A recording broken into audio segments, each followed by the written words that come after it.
that, right? A neti pot is a little pot like that, and you have saline solution that you have to heat up. You warm up water, put some salt in it, and then you pour that water, the saline water, into the pot, and you put it in your nose, and it runs down the other side, right? So if you're feeling really congested, this is used to unblock and desensitize the mucous membranes. And it's very effective, right? And so apparently this neti, right, and we call it neti pot, but actually the practice is called jala neti. Jala means water, neti is nasal. So cleansing the nasal passages with water. And originally it wasn't salty water, it was just any water. And they didn't have a pot, they just used their hand, like literally they just scoop their hand and then take water up one side of the nose, one nostril, and let it run up through the sinuses and out the other. And they'll do that over and over again until it clears whatever is blocking your nasal passages. And it's very effective. It's extremely effective, like to remove the obstructions, to cleanse you out, especially if you feel like you have a cold coming on. The only thing is that this practice has to be followed by the second Shatkarma, right? So the first Shatkarma is Neti. The second Shatkarma is known as Kapalabhati. Kapalabhati is traditionally in yoga, we translate it as skull shining breath, or the breath of fire. So if you've heard of the breath of fire or fire breath, that's what it is. And those two practices have to be combined, right? If you just do neti, if you just take water up your nose, okay, there's part of it is good, but then you still have moisture there. And if you go outside and it's a cold, rainy day and you have moisture there, you can actually get infection, right? You're more susceptible for infection. You don't want to do that. And yeah, you can blow your nose and that's great. But if you do Kapalabhati, the fire breath, that actually dries it. Like the idea of Kapalabhati is to dry out your nose, right? Through the breath. And it's, has anyone ever done that? Yeah, Caroline, yeah, it sounds like, I think you might be the only one here who's done that. Okay, Samar, yeah. So Kapalabhati, fire breath, it's rapid breathing, exhaling through the nose.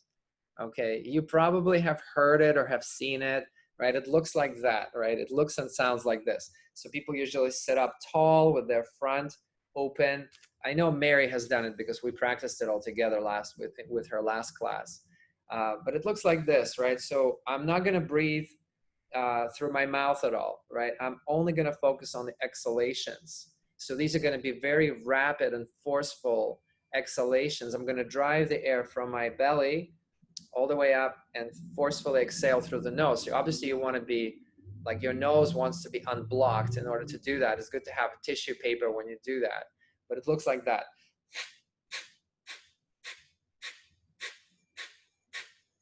So I'm pumping the belly, right? You could hear the pulse of that breath coming out, the expulsion of the breath. And it's forceful breath that, hits the upper palate of your sinuses and dries out the sinuses. There's another thing that happens when you do that. There's actually many things that happen. It's a very healthy thing to do. They actually call it yogic cup of coffee. The yogic cup of coffee is this Kapalabhati, right? And it's spelled Kapalabhati,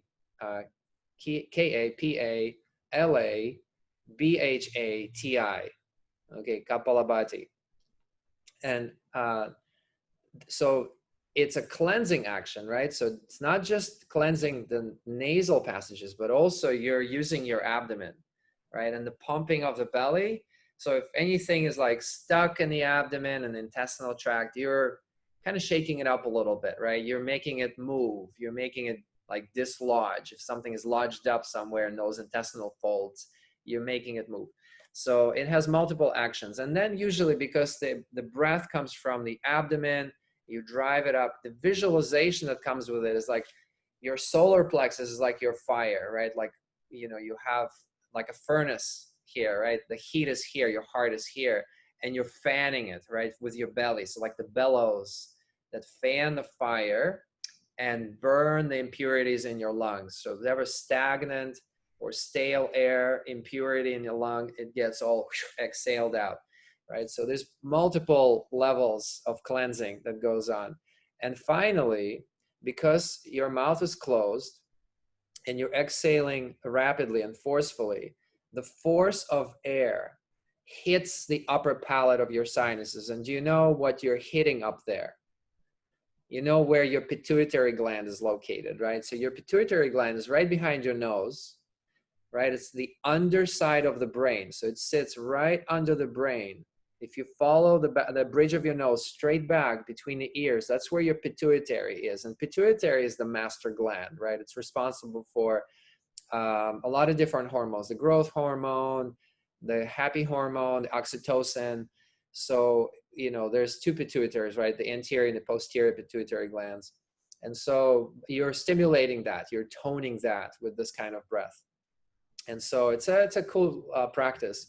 And Neti Pot should be combined with this, ideally. They always follow in this order, okay? Neti, then Kapalabhati. During Kapalabhati, is there a certain number of times that you're aiming to exhale, or is it just until the breath runs out? Like a number of rounds? That's a great question. So Avery is asking, do you want to keep it up for a certain period of time or certain number of breaths until the breath runs out? So I think that's one common mistake, is that people take a deep breath and then they just exhale, exhale, exhale until the breath runs out. So the inhalation actually happens in between each exhale, all right? You're just not focusing on the inhale, right? It's like, you know, if you're trying to huff or sneeze, right? So it's that quick, but when you relax, the air just flows back in automatically. All right. So, and actually the quicker you do it, like if you do it 1 per second, the easier it is. If you drag it out, like if it's really slow, it's harder to do that. But you can try it yourself right now. Not if you're eating. I know, Kayla, you're eating, and you know, if you're eating, if you have a belly full of food, then don't do it, you know. But if you're sitting up tall, just try it. Like keep your belly relaxed, everything relaxed, and just focus on forceful exhalation. Take a deep breath in, then exhale all the way out, then inhale halfway into the belly and begin. So, okay, and you can pause there. So I can see your chest is moving a little bit. So basically you want everything to be still and focus just on the belly. You're snapping your abdominal organs in, right? So I'm gonna do this right now so you can see what I'm gonna do. So you can see what I'm actually doing with my abdomen.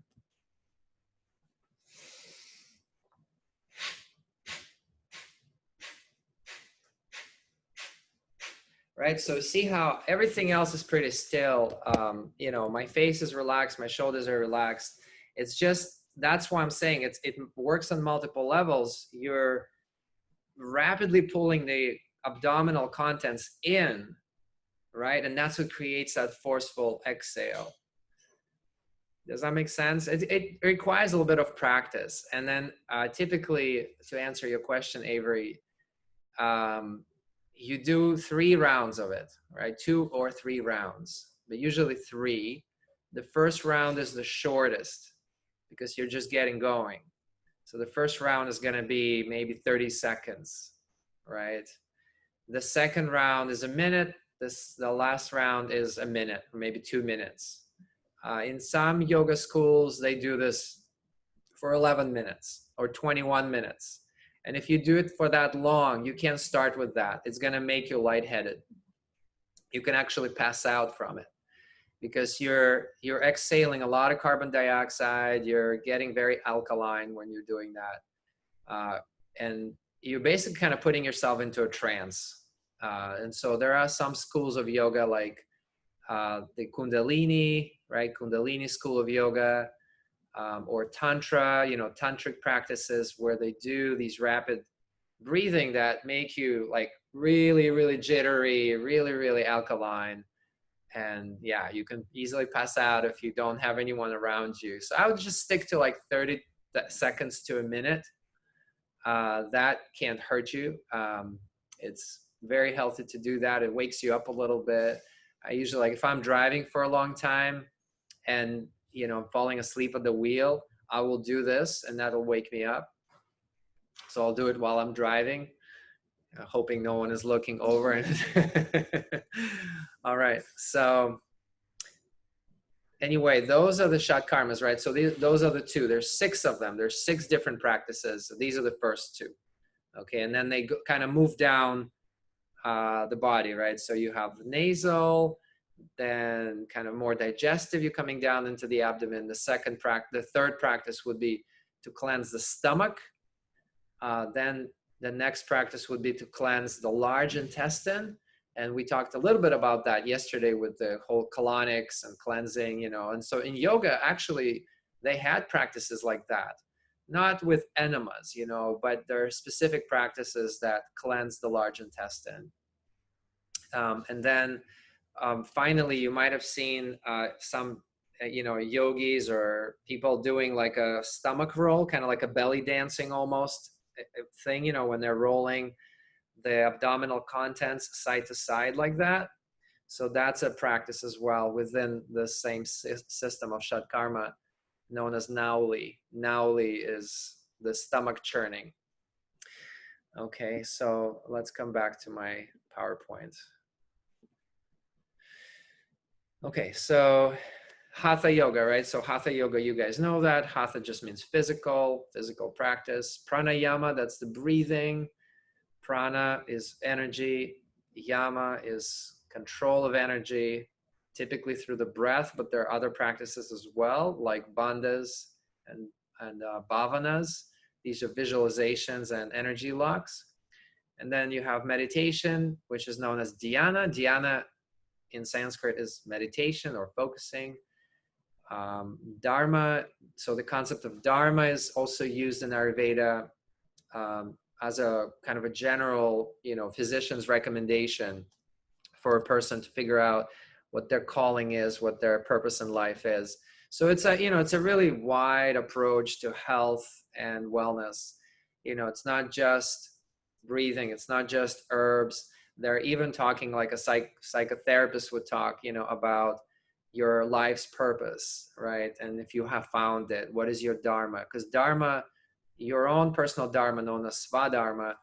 Swadharma is you have something, right? You are brought into this world for a reason, right? Everybody has a dharma. You wouldn't be here if you did not, right? And they say, you know, that part of your goal in life is actually to find out what your dharma is, and not just find out what it is, but actually follow it. And that's what makes you happy, right? So the kind of solution for happiness, as we know, it's multifaceted, but follow dharma, to know what your dharma is and to actually pursue it full on, that makes you fulfilled. And so, you know, dharma also changes depending on how old you are. You know, as you move from one stage of life to another, your dharma can completely change.